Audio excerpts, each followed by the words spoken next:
omnipresente en las mallas, en los estadios, en la televisión, en la radio. Entonces tratamos siempre de saber hasta qué punto el consumidor acepta la publicidad en el deporte. Luego el consumidor es mucho más exigente hoy en día, pienso yo, que antes. Es un consumidor que busca la calidad en el supermercado, en el tipo de productos, pero también en la publicidad. Y es como un mensaje para las agencias que estén aquí. En todos los estudios que nosotros hemos hecho alrededor del deporte, la calidad de la creatividad de la publicidad es crucial, porque la relación específicamente de un consumidor con el deporte es una relación muy pasionaria, muy de cercanía, y cuando le metes una publicidad que a ellos no les gusta o que no tiene nada que ver con el deporte, en verdad es más negativo que positivo. Es necesario aumentar la capacidad de creatividad de sorpresa, otro punto sobre todo en internet. Y el usuario hoy en día utiliza las marcas, pero también en lo que ven con el deporte, su misma personalidad. Trata de identificarse con lo que está viendo, con lo que está consumiendo, con las marcas que está consumiendo. Y todo eso dificulta muchísimo el trabajo del anunciante de encontrar el lugar ideal y cómo utilizar la publicidad. O sea, tenemos desafíos sobre cada uno de las respuestas, o sea, hay que ponernos a pensar cómo vamos a tratar todos estos problemas, qué hacer, qué vamos a hacer, que nos podemos todos a poner a llorar y decir que bueno, no hay nada que hacer, todo es muy complicado y tenemos que ir como en India a dar uno por uno los anuncios a la gente, o podemos utilizar los medios que tenemos a nuestra disposición. Yo pienso que hay dos opciones, muy fáciles, muy de toda la vida. O sea, en Venezuela decimos que puedes utilizar una ametralladora para matar liebres. O sea, puedes utilizar muchísimo dinero, puedes ir a cazar liebres con una ametralladora y sí, las vas a matar, pero es como sobre ingeniería, estás como utilizando demasiado para llegar a un animal, o puedes utilizar un rifle para matar una liebre, que es lo que vamos a tratar de buscar aquí hoy. ¿Cuáles son las armas de las guerrillas? Porque estamos hablando de guerra. O sea, yo creo que las batallas de las marcas las podemos comparar a una guerra, en verdad. Y que es yo de nuevo, desde mi punto de vista de guerrillero, ¿cuáles son qué hace una guerrilla? Una guerrilla, primero que nada, ataca de todos los ángulos. O sea, cuando eres pequeño, tienes que poner las fuerzas alrededor de tu target y utilizarlas de una manera muy eficaz. Eso, en términos de comunicación, en iniciativas de 360 grados, todo el mundo habla, pero en realidad una realidad muy verdadera hoy en día. No puedes utilizar en la televisión nada más, no puedes utilizar el deporte nada más, no puedes utilizar el internet nada más, pero tienes que utilizar muchos ángulos, muchas tecnologías para llegar. Luego hay que ser selectivo en tus ataques. Cuando tú eres guerrillero, vas verdaderamente la noche del 24 de marzo a un lugar y ahí haces tu ataque. Es igual desde el punto de vista de comunicación. Tienes que atacar con armas de nueva generación, tienes que atacar con sorpresa, que ya lo hablamos con Antonio, con eso es verdad, que un ataque de guerrilla es un ataque de sorpresa, no puedes llegar con armas iguales que todo el mundo o en el mismo momento que todo el mundo. Y vamos a tratar de ver cómo eso lo aplicamos a la comunicación. Antes de seguir, voy a hacer una pausa publicitaria de nuevo, porque quiero explicar, para que entiendan los casos, tienen que comprender un poco cómo trabajamos en Eurosport. Tengo 2 páginas nada más sobre Eurosport, no es una venta del canal, sino es simplemente una venta de cómo nosotros trabajamos para entender mejor los casos que vienen luego.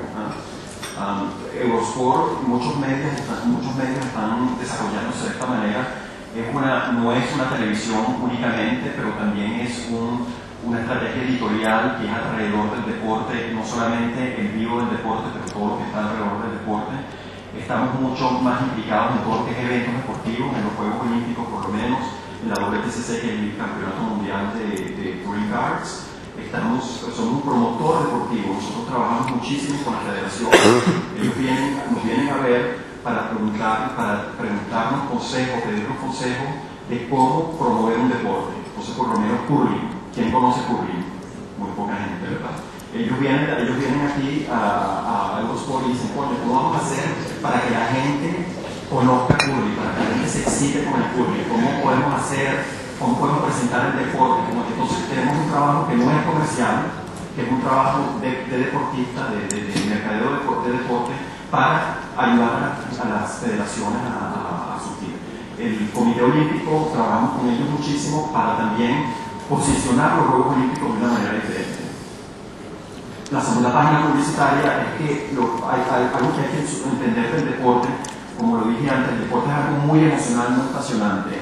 Y el vivo es lo esencial del deporte. Más del 50% de lo que nosotros ponemos en el canal es en vivo. ¿Por qué? Porque nadie quiere ver el partido de fútbol el día después.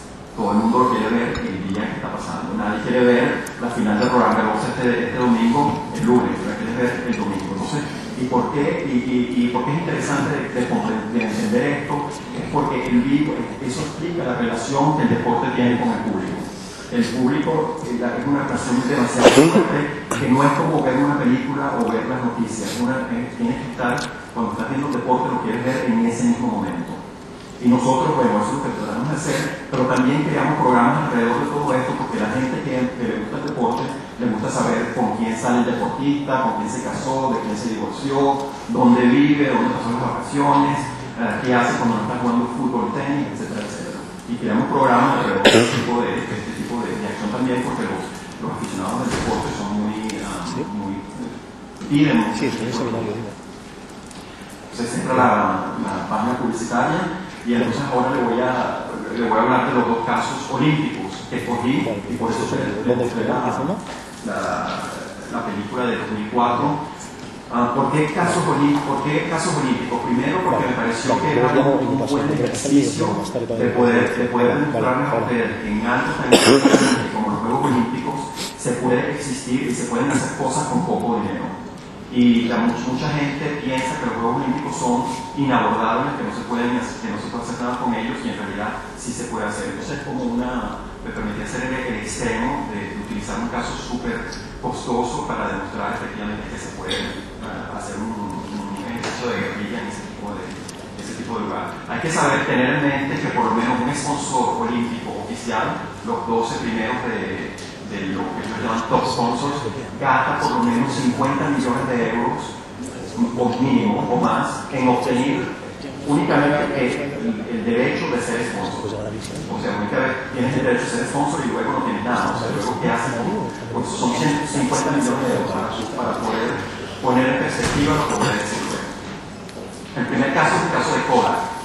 Kodak es un top sponsor, es uno de los 12 sponsors de los Juegos Olímpicos. Es un sponsor histórico de los Juegos Olímpicos, lo ha hecho desde el principio de los Juegos Olímpicos, pero no es una compañía que está en una posición un poco de dificultad en este momento por el cambio que está sucediendo entre la película normal y el digital. Y Kodak, nosotros todos tenemos en mente el aspecto película, pero no tenemos el aspecto digital.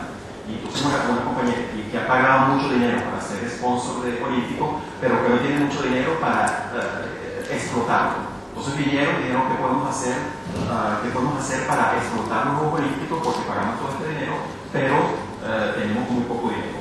Entonces el momento se coincidía con los Juegos Olímpicos de Torino, que fueron, como ustedes saben, en 2006, y en ese al hecho que una marca venga simplemente para utilizar el deporte para hacer dinero. O sea, ellos quieren entender que la marca está ahí para ayudar al deporte, para hacer algo por el deporte. Entonces es muy difícil una marca llegar a los Juegos Olímpicos, hacer publicidad sin haber construido una credibilidad anterior. Entonces les propusimos a ellos de invertir en el invierno anterior, en un producto que se llama Winter Park, y para luego entrar de una forma más Team White, where the sport takes place on Spartan Snow Nights. Where sliding and gliding are a way of life. Welcome to the Eurosport Winter Park, which takes in every winter sport and every competition all over the globe. The summit of the season comes in February, when the world focuses on touring for all the thrills of the Winter Olympic Games. In this Olympic season, with Eurosport and Eurosport 2, you won't miss a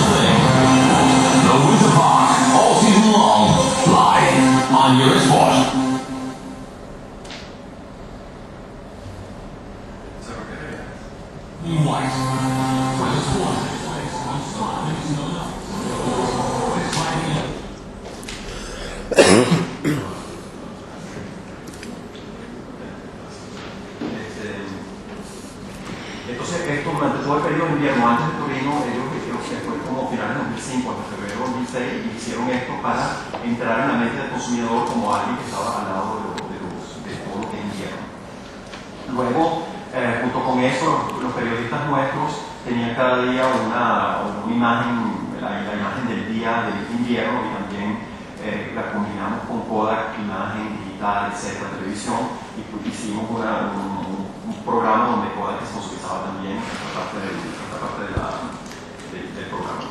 Y luego la etapa número 2 era durante los Juegos de Torino ellos mismos, y ahí combinamos dos cosas. Nos sentamos en una mesa con Kodak y también con el organizador, con el IOC, el comité organizador de los Juegos Olímpicos, que ellos querían rejuvenecer o darle más juventud. Uno de los problemas de los Juegos Olímpicos hoy en día es que la media de edad es más alta de lo que ellos quisieran.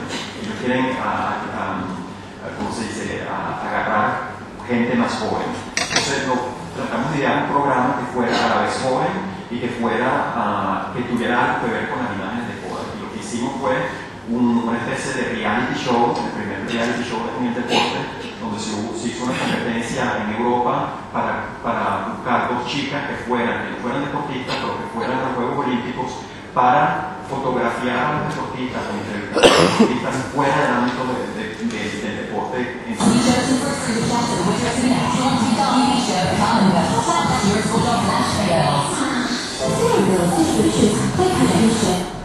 No sé qué pasó con la voz ahí, pero bueno, tenía mi idea de cómo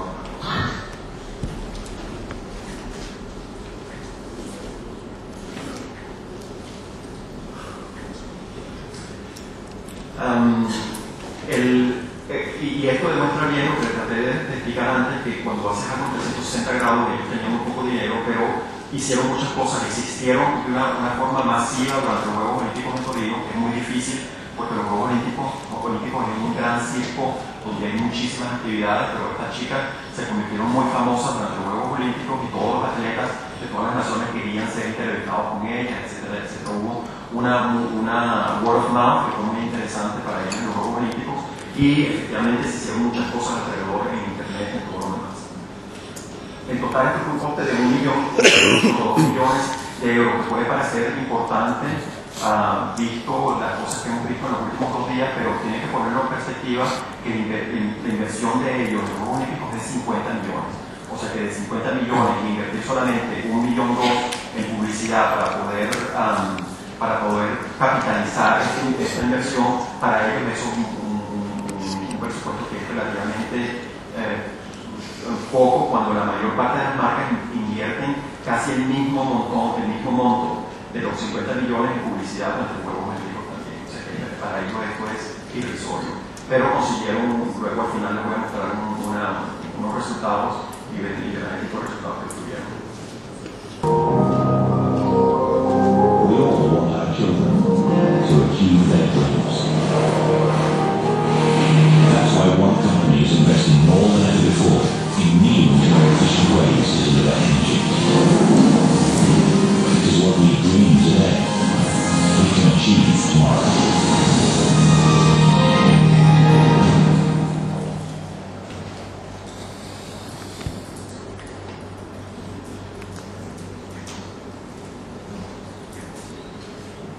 Esto fue acompañado también, por supuesto, como siempre, de algo online, de promociones online, de la postura del canal, el apoyo que le ha dado a la gente de Kodak, pero que como marca, alguien que puede invertir 50 millones en ser patrocinador, no tenga luego los recursos suficientes para mover realmente ese esfuerzo que han hecho y dar a conocer a todo el mundo y aprovechar el patrocinio que tienen con las Olimpiadas. Es sorprendente. Bueno, primero porque yo creo que hay varias razones para ello. Primero, que cuando ellos firman el cheque, no lo firman el año de lo olímpico, ellos lo firman mucho antes, y por lo menos Kodak, que muchos de los patrocinadores están, ¿cómo se dice?, van a ser sponsors hasta 2012, por lo menos. Entonces ellos no pueden prever la situación económica de la compañía 4 años más allá, 5 años más allá. Eso es uno de los casos. Y lo otro es que yo creo que hay un mal conocimiento de la utilización del patrocinio. Yo creo que muchas marcas compran el patrocinio y piensan que eso es suficiente. y luego en los budgets, cuando están haciendo el budget, ponen patrocinio 50 millones de publicidad, nada, porque dicen, bueno, ya tenemos el patrocinio, eso es suficiente. Y es verdad que puede ser suficiente, pero no como para sacarle el jugo, ¿no? Es decir, a patrocinio. Pero es verdad, pero bueno, en el caso de Kodak fue porque ellos estaban pasando por una situación bastante difícil. Algunos de los instrumentos que tiene TDS, los de Access Panel y cosas de ese tipo, y esta es una pregunta muy malintencionada. Y hacer cosas a lo mejor con la patodimetría y todo ese tipo de cosas, también es vuestro.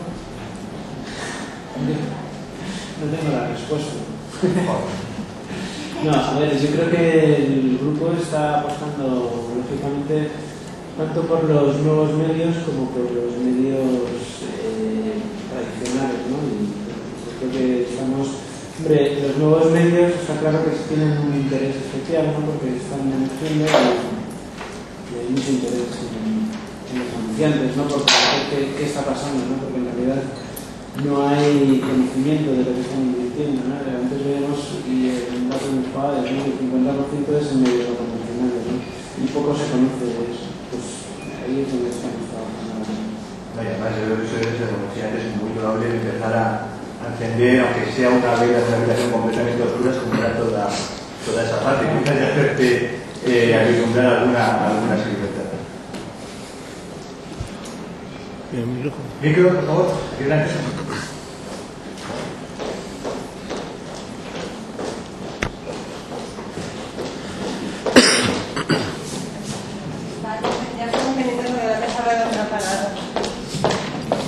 Sí, hola. Yo quería preguntar a Roberto.